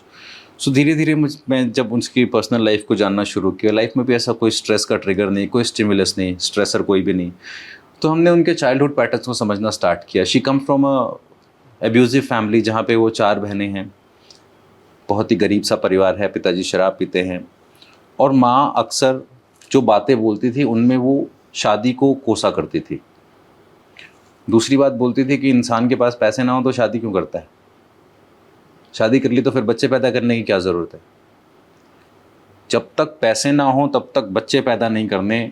दीज आर दी मैसेजेस जो उसके सबकॉन्शियस में हैं, और ये उस सेंसिटिव और वल्नरेबल एज में फीड हुए हैं जब वो हमेशा डरी हुई है, घर में झगड़े चल रहे हैं, पिताजी का गुस्सा दिखाई दे रहा है, तो ये इमोशंस उसके अंदर, उसके डीप इम्प्रिंटेड हैं, एम्बॉडीड हैं कम्प्लीटली। तो अब हमने क्या किया, हमने जब उन पैटर्न्स को समझा और उन्हें रिलीज़ किया, उसको इनर चाइल्ड से इनर अडल्ट में लेके आए, तो वो ठीक हो गई। अब सेम इसकी जगह मैं ये भी कर सकता था कि मैं ये सारी इन्फॉर्मेशन उसको बताता और उसको स्ट्रॉन्ग बिलीफ क्रिएट करता मेरे ऊपर, और फिर उसके बाद उसको मैं एक भभूति दे देता, क्योंकि उसको एक्चुअल में प्रॉब्लम है ही नहीं ना।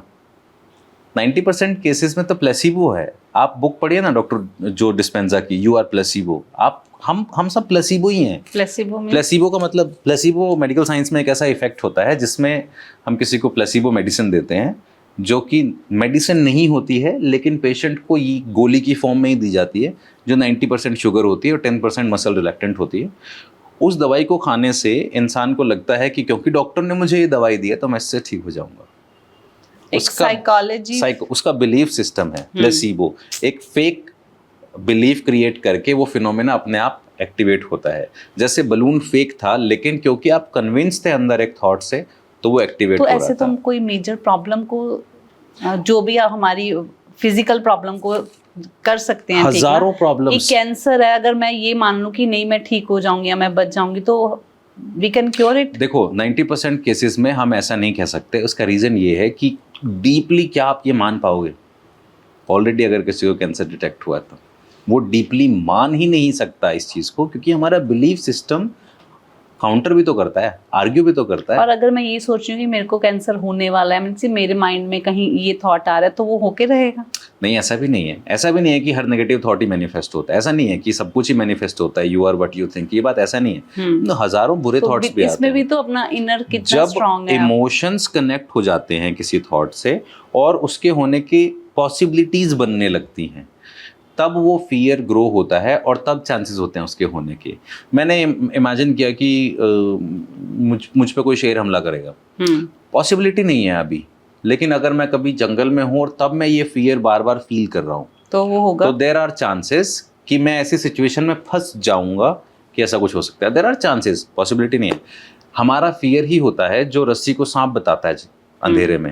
हमारा फियर ही है जो हमें कुछ भी ऐसी चीजें करने के लिए कहता है। और उस फियर अच्छा है actually.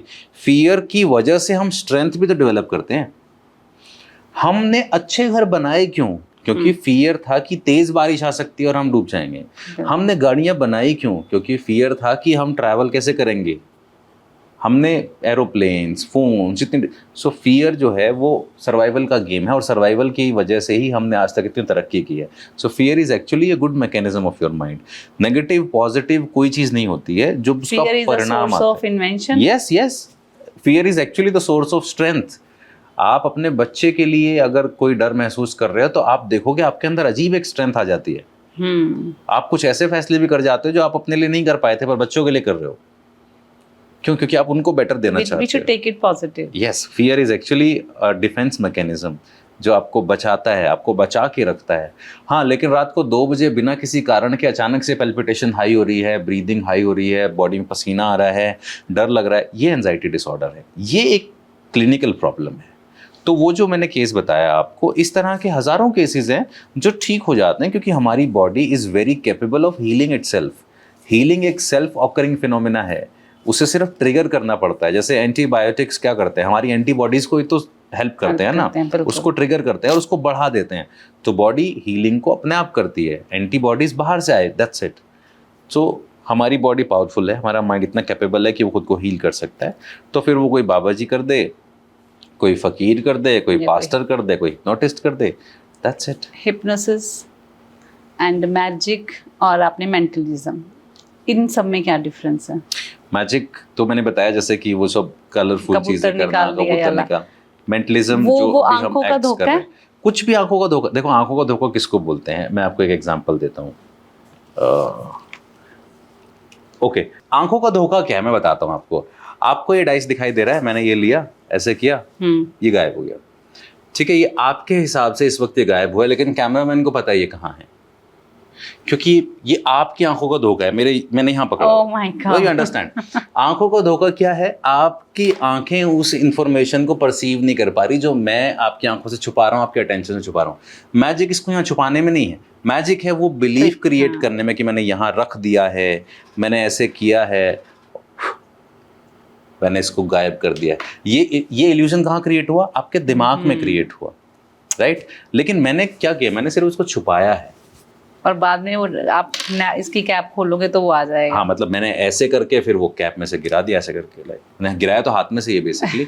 But I am convincing your senses, your mind bye deceiving your senses. This is magic, this is magic, right? And mentalism वही है। फिर आप बोल रहे हो मेरा पेपर पढ़ लिया आपने, बार बार ये सब चीजें कैसे बता? कैसे पॉसिबल? अच्छा ठीक है, एक क्विक एक्सपेरिमेंट करते हैं। ये डाइस पकड़िए, इसमें तो कोई पेपर का कुछ है नहीं, राइट?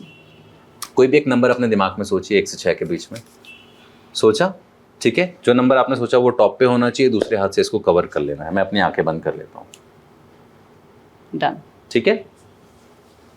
मतलब ढक लीजिए आराम से ऐसे दूसरे हाथ से। And now think about this number. ये नंबर आपने सोचा है अपने माइंड में, कोई रीजन है इस नंबर को सोचने का?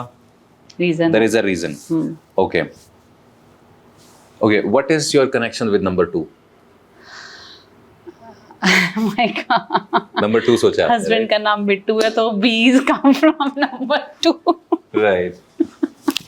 माय गॉड, मीन्स हम छोटे होते ये ट्रिक करते थे कि मेरा नाम, उन्होंने अपने बाइक पे 4 लिखवा रखा था because my name start with D, D, तो सेम मैंने वही कि उनका बी से, तो I think about number 2।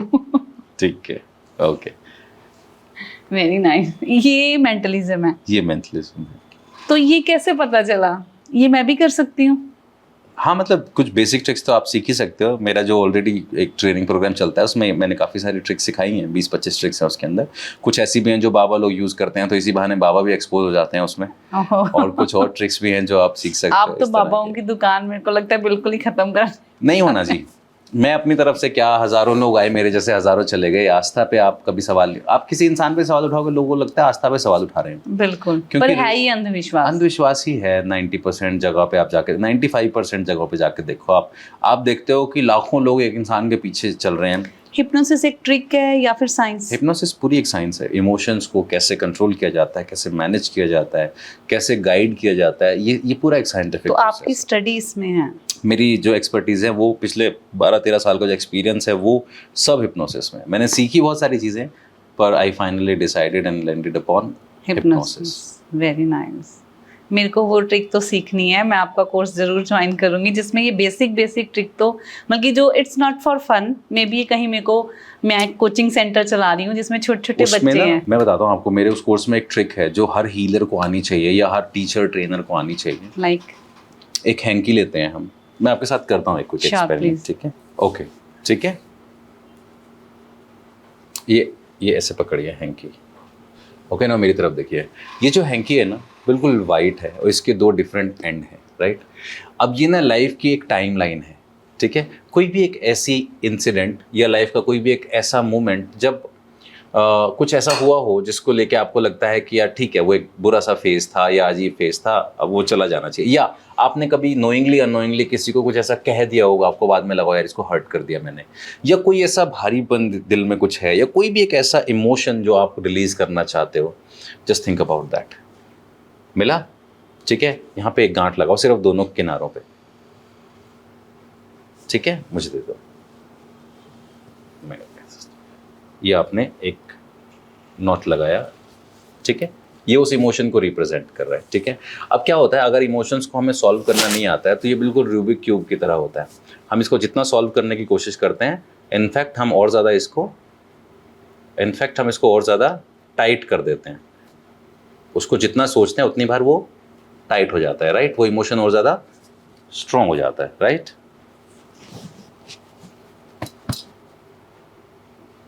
Tight करेंगे, बिल्कुल सही।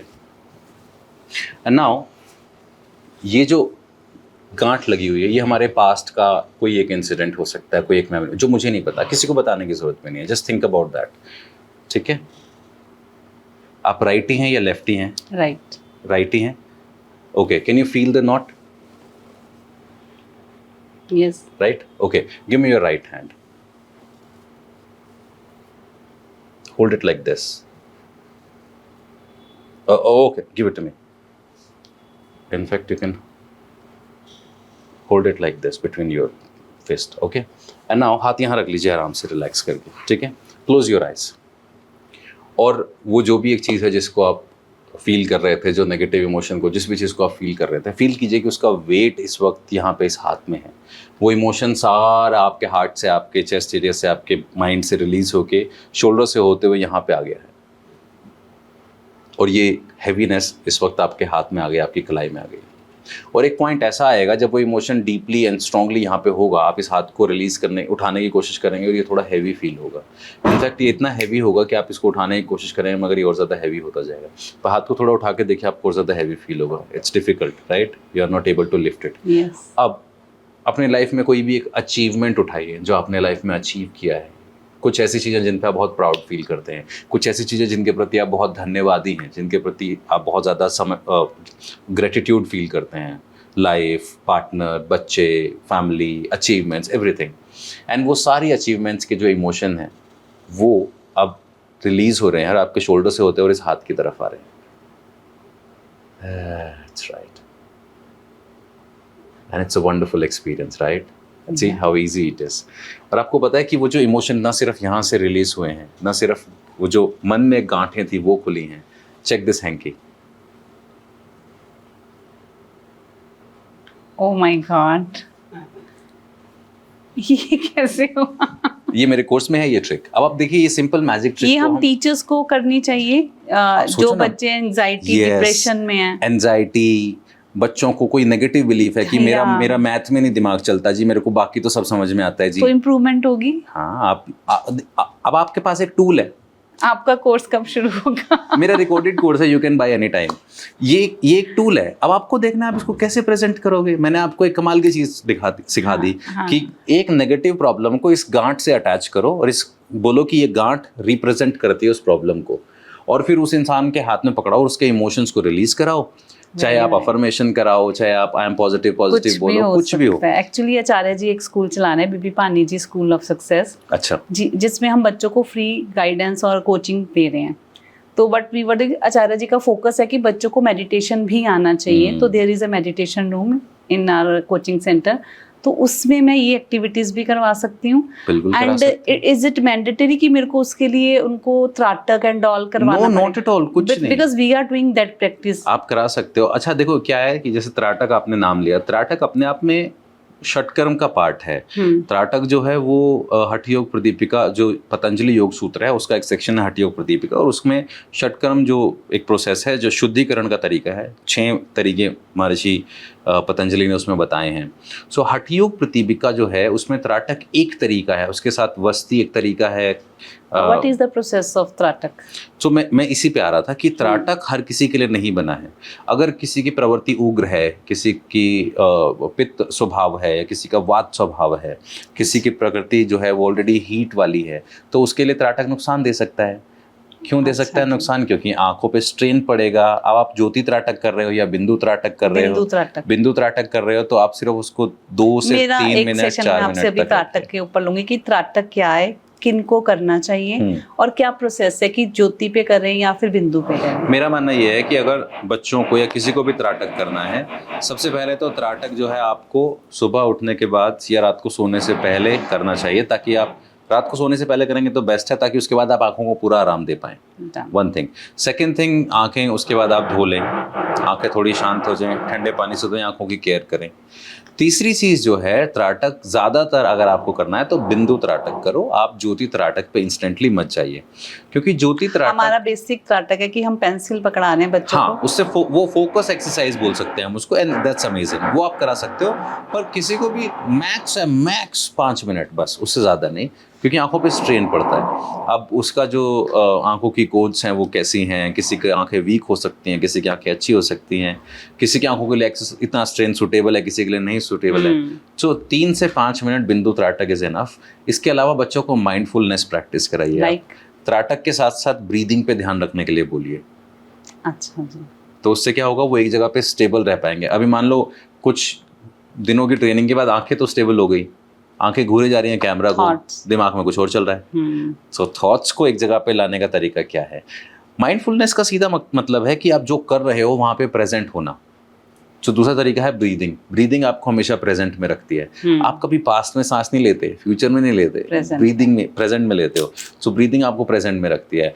तीसरा, फिर इनर वॉइस जो चल रही है उसका क्या करना है, वहां पे आप चैंट करा सकते हो उनसे कोई भी एक affirmation, I am the most blessed sold, या कुछ भी, या दैट इज अ हम म साउंड करवाते हैं। हाँ ठीक है, आप हम करा सकते हो, म करा सकते हो, आप जो अपने रूट चक्र है या जो चक्रास हैं उनका साउंड करा सकते हो। जैसे आप थर्ड आई आगे अग्नि चक्र जिसको बोलते हैं या थर्ड आई चक्र बोलते हैं, उसका साउंड करा सकते हो। सोलर प्लेक्स का करा सकते हो, कोई भी एक साउंड करा सकते हो। कोई भी डीएटी का नाम जाप करा सकते हो, या फिर आप अफर्मेशन बुलवा सकते हो। ये I am the best, whatever the affirmation positive, हाँ, जो भी उनके पॉजिटिव अफर्मेशन जो आप कराना चाहते हो। तो आपने क्या किया, आपने विजन को लॉक कर दिया, ब्रीदिंग पे कंसंट्रेशन ले आए, और इनर थॉट जो अंदर शोर शराबा चल रहा है उसको चैनलाइज कर दिया एक जगह पे ले जाके।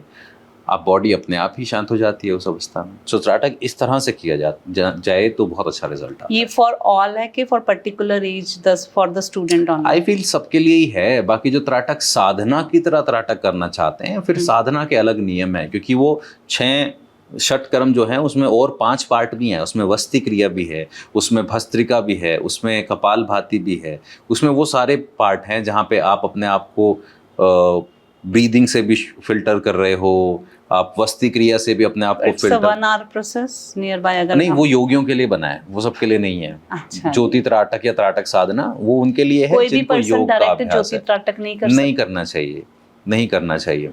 बाकी तो इंटरनेट भरा पड़ा है ज्ञान से, जिसको जो सूटेबल लगता है वो करता है। बाकी मैंने वो बताया जो महर्षि पतंजलि ने, जहाँ से ये जो आया है त्राटक, वो वहाँ पे जो मेंशन है मैंने वो बताया आपको। मेंटलिज्म पे थोड़ा डिस्कस करें कि मेंटलिज्म से की क्या थेरेपी है, जिससे किसी भी पर्सन को क्या रिलैक्सेशन मिल सकती है। जैसे मैंने अभी आपको मेंटलिज्म की एक ट्रिक करके दिखाई और मैजिक की ट्रिक करके दिखाई, और इंस्टेंटली एक इमोशन रिलीज हुआ। तो ऐसे हम जब हिप्नोसिस को मेंटलिज्म से कंबाइन करते हैं तो ये इस तरह की पावरफुल चीज़ें हम कर सकते हैं। मेरी ये इकलौती टेक्निक पे मेरे को इतने लोग कॉल करते हैं जो हीलर्स हैं, वो बोलते हैं कि सर मैं सिर्फ एक ही पूरे कोर्स में सिर्फ यही एक टेक्निक है जो हम यूज़ करते हैं और ट्रॉमा रिलीज होते हैं लोगों के, लोग रोते हैं, लोगों का पुराना स्ट्रेस रिलीज होता है, कैथारसिस होता है लोगों के अंदर। किसी का पता नहीं किस लाइफ का ट्रॉमा उसको फील हो रहा था, कौन सा हैवीनेस फील हो रहा था, कौन सा पेन फील हो रहा था, वो सब रिलीज होता है।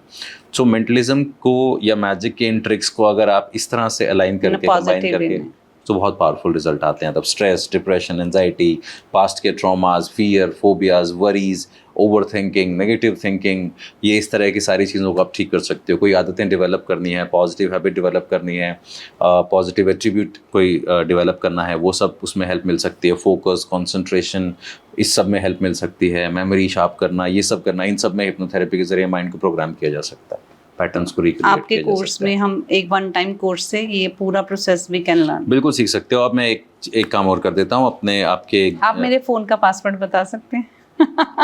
I can try. मैं आपके जो व्यूअर्स हैं उनके लिए एक काम कर देता हूँ, क्योंकि हमने सेल्फ हिप्नोसिस पे बात की, तो मैं आपको एक लिंक दे दूंगा। वो मेरी फ्री सेल्फ हिप्नोसिस की क्लास है, वो आप डिस्क्रिप्शन में डाल देना। श्योर। ठीक है, वो फ्री हिप्नोसिस का सेशन है सबके सेल्फ हिप्नोसिस का। Can I have your phone? या please, and you can describe my personality from this password. Okay, देखो, पासवर्ड से पर्सनालिटी डिस्क्राइब करना का जो एक्चुअल कॉन्सेप्ट है वो ये है कि अगर आप इंसान को गौर से देखना चालू करो तो आपको बहुत सारी बातें उसके बारे में पता लगती हैं। आपको क्या पता चला? अब जैसे मैं आपसे बात कर रहा हूँ तो मैं आपके अंदर एक मिक्स देख पा रहा हूँ दोनों चीज़ों का। एक मिक्स ये है कि you have so much knowledge about so many things, आपको काफ़ी चीज़ों का बहुत सारा ज्ञान है। एट द सेम टाइम आप उस ज्ञान को लेके बंधे हुए नहीं हो, you are open for new information also. दूसरा, आप बहुत ज़्यादा पर्सनैलिटी जो आपने बनाई है, जिस तरह का आपका सोशल इमेज है, उसके साथ साथ आप जब भी कुछ ऐसा सरप्राइजिंग देख रहे हो तो आपकी पर्सनालिटी में से वो हैरानी और वो चीज़ें निकल के आ रही हैं, तो आप उसको आने दे रहे हो, आप उसको ज़्यादा कंट्रोल नहीं कर रहे हो। तो इट मीन्स आप कोई बहुत बड़ा फेक कैरेक्टर नहीं प्ले कर रहे जिसको छुपाने की ज़रूरत है। जो आप सोशली जैसा आप प्रेजेंट करते हो अपने आप को, आप में वहाँ आप जैसी मैं दिखती हाँ, हूँ आपको वहाँ ज़्यादा छुपाने की ज़रूरत नहीं, ये मुझे पता चल रहा है। फिर मैंने जब आपको कुछ अच्छे मोमेंट्स याद करने के लिए कहा था, you mention your husband also, जैसे मैंने आपका फ़ोन हाथ में लिया तो I can see your husband. So this tells me so many things. And now when I'm looking at your phone password, I don't know, I'm very sure कि आपके phone का पासवर्ड कोई डेट ऑफ बर्थ होगी, which is maybe your husband's date of birth or your date of birth, right? Okay. आपने पहले husband mentalism, हाँ, पहले husband की डेट ऑफ बर्थ या हस्बैंड की डेट ऑफ बर्थ से रिलेटेड भी कुछ, हाँ, कुछ उनसे रिलेटेड नंबर्स रखे होंगे आपने, राइट? क्योंकि जैसे ही आपने नंबर 2 सोचा है उस टाइम पे, तो इसका मतलब आप उनसे इतना ज़्यादा अटैच हो कि आपकी लाइफ में बहुत सारी चीज़ें हैं जो आपने उनके नाम से, उनके नंबर से, उनसे अपने लाइफ में जोड़ के रखे हैं। पर हस्बैंड मानते नहीं है। ठीक है, ठीक है, okay, it's just a joke, he is very connected to me.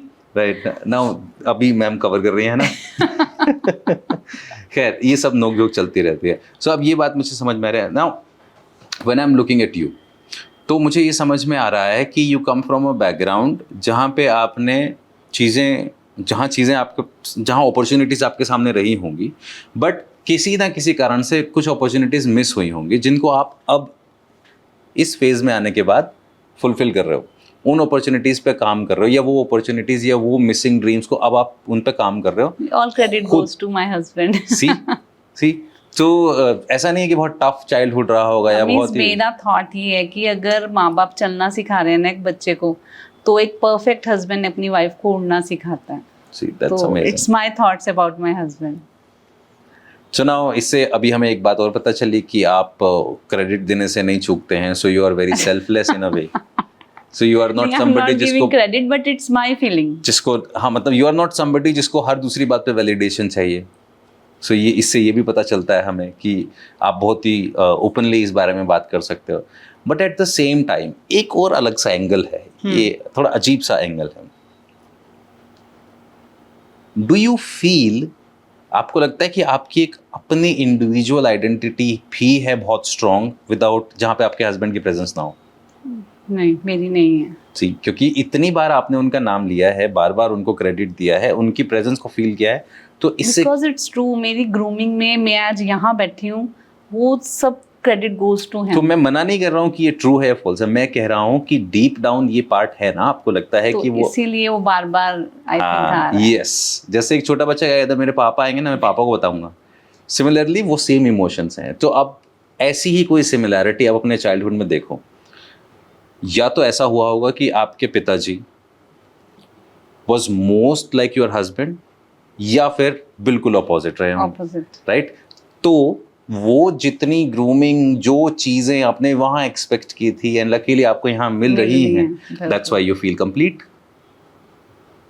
You like your husband so much because he is somehow opposite, और काफी हद तक वैसा जो बचपन में मिसिंग था. बचपन में जो मैन फिगर मिसिंग था वो यहाँ है, इसीलिए you are feeling that bond with him. It's true. So inner child, again यहाँ भी inner वही child है. सेम बात जहाँ से हमने बात शुरू की थी वहीं पे यहाँ भी inner child है. It's very nice. तो ये मुझे एकदम से, जब आपने हस्बैंड के बारे में इतनी बात की, तो मुझे पता चलता है ना कि आपके चाइल्डहुड में क्या रहा होगा. Why she is so much into her husband. So there are two ways, या तो ये होगा या ये होगा. पॉसिबिलिटी ये है कि ऐसा नहीं मिला होगा, इसीलिए लाइफ, शादी के इतने साल बाद भी you still crave for your husband, you still like to spend time with him, because you feel safe, you feel guarded, you feel guided, you feel protected, validated and complete with him. That's true. So he is part of your identity. Thank you so much. I learned a lot and definitely I'm gonna join your course very Thank soon you. ना. So ये मेरे लिए बहुत अचंभे वाली बातें थी जो आपने देखी. It's not a magic. I don't know what is that. And कौन सी शक्ति इसके पीछे है वो भी नहीं पता. After course I will come to know about all this thing and definitely I will share my experience with you by my channel. And thank you so much, Ravinder ji. I learn a lot Thank from you. you. Thank you so much.